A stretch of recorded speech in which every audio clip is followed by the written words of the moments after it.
Salut tout le monde, on se retrouve pour une nouvelle vidéo. Donc aujourd'hui, on va continuer de modifier notre Ender 3 en rajoutant des dumpers.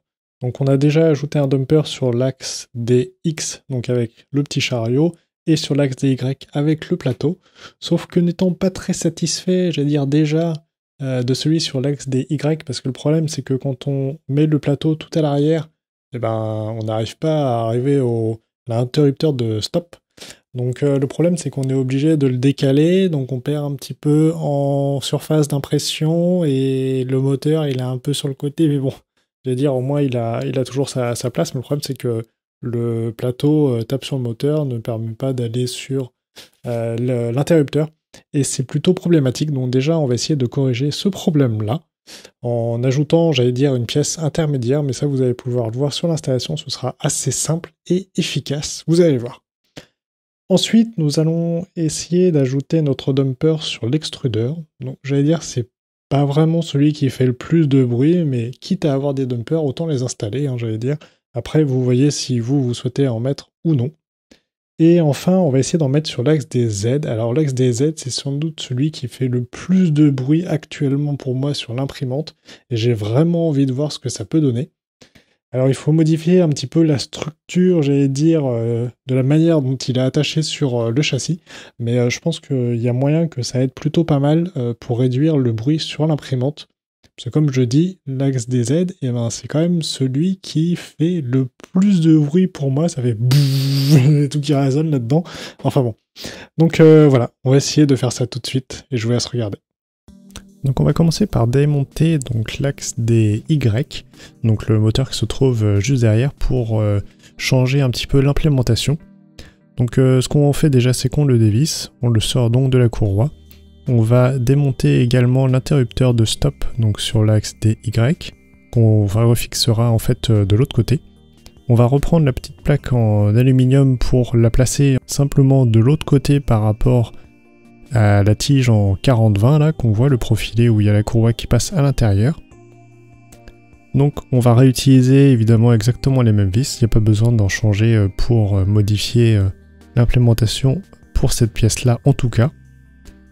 Donc on va simplement remettre notre moteur en modifiant donc aussi la position de la poulie.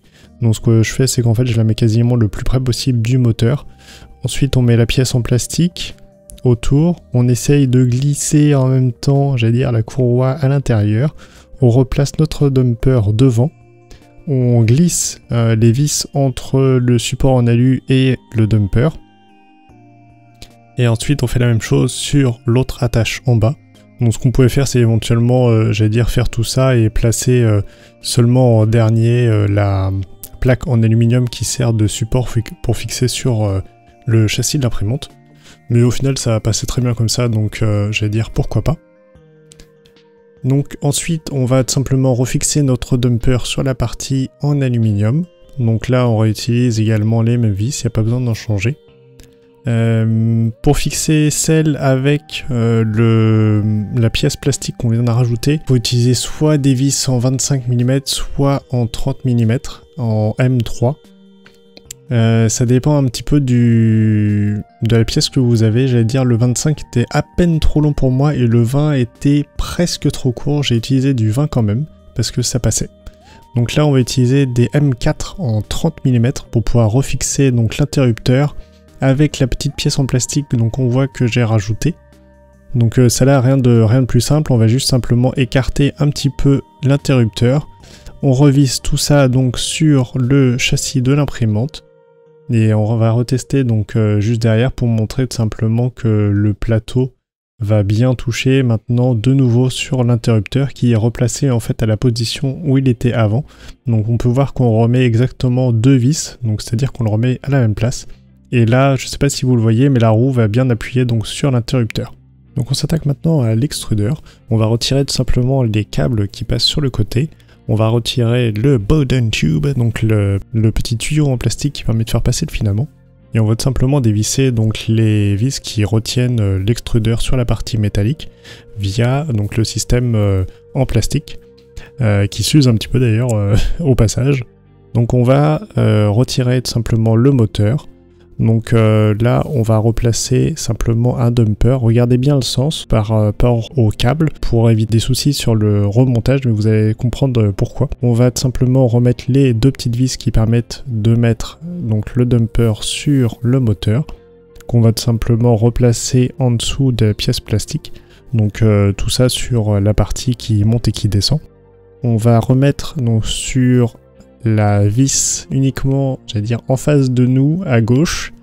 Et ensuite, la deuxième qui permet de maintenir le bras.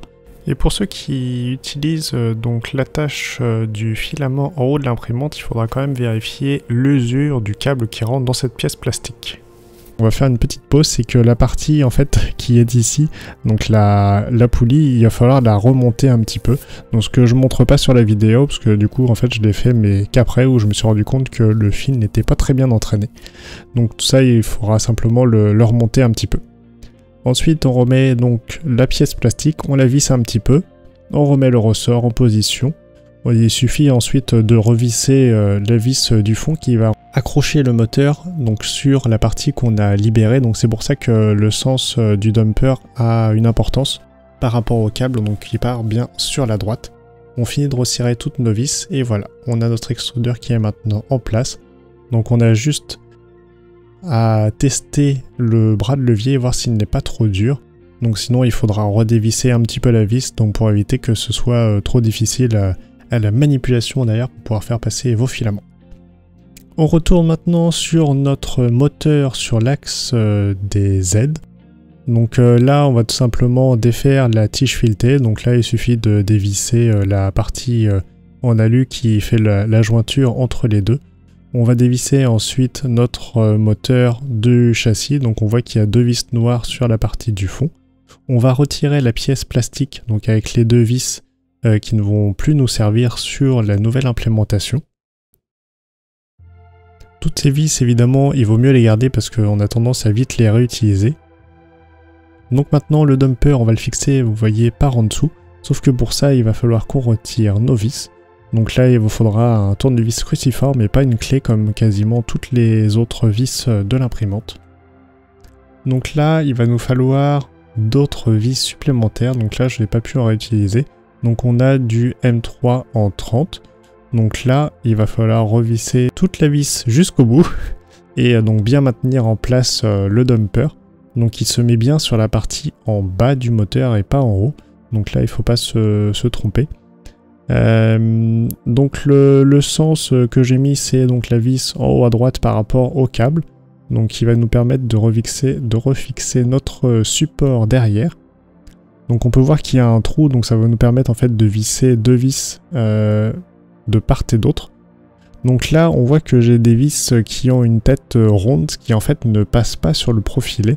Donc je montre comment l'assembler, mais en fait on va utiliser d'autres petites vis à tête plate qui permettent en fait d'intégrer la vis quasiment dans le prolongement du plan plastique on va dire entre le moteur et le profilé. Donc je vais vous montrer tout de suite après les vis que j'ai réellement utilisées pour pouvoir faire glisser le profilé. Donc on retire notre cache qui se trouve derrière et là vous voyez quand on essaye de le passer, bah, ça passe pas. Et en fait on va utiliser ces vis là donc que j'avais récupéré sur un autre système, je veux dire que j'avais démonté et que j'avais mis de côté heureusement. Donc avant de désinstaller votre moteur sur l'axe des Z, essayez de regarder si vous n'avez pas quand même des vis qui pourraient fonctionner. Ensuite, on a juste à glisser donc notre partie de plastique dans le profilé, donc on voit que la forme s'adapte parfaitement. On va le pousser quasiment jusqu'au bout. On va remettre donc notre tige filetée dedans. On va bien la revisser parce que là, il n'y a pas de détrompeur, en tout cas sur la pièce que j'ai, et du coup, il faut bien serrer pour bien maintenir en place. Ensuite, il faudra simplement vérifier sur l'alignement vertical qu'il n'y a pas, j'allais dire, d'axe qui soit penché. Et maintenant on va écouter le résultat.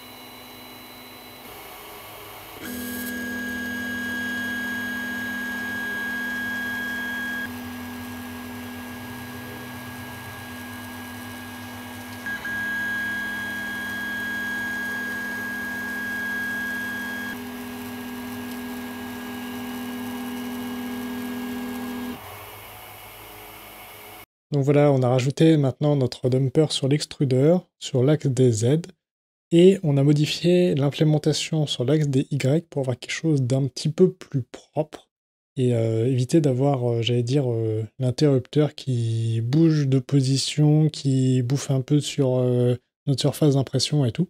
Donc voilà, je pense que à l'audio, ça va quand même se ressentir.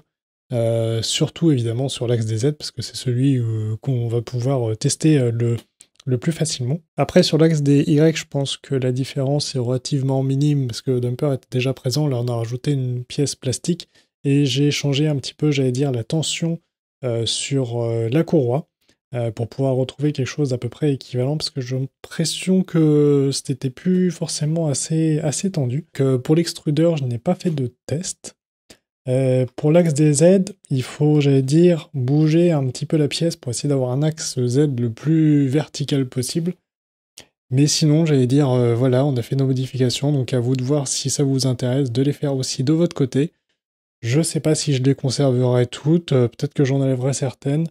L'axe des Y est forcément un petit peu plus touchy parce que bon, il faut rajouter une pièce et tout, il est un petit peu chiant à monter aussi. Mais voilà. Donc si ça vous intéresse, n'hésitez pas à liker, partager, vous abonner si ce n'est pas déjà fait. Sur ce, je vous laisse et je vous dis à très bientôt dans une prochaine vidéo. Salut, salut.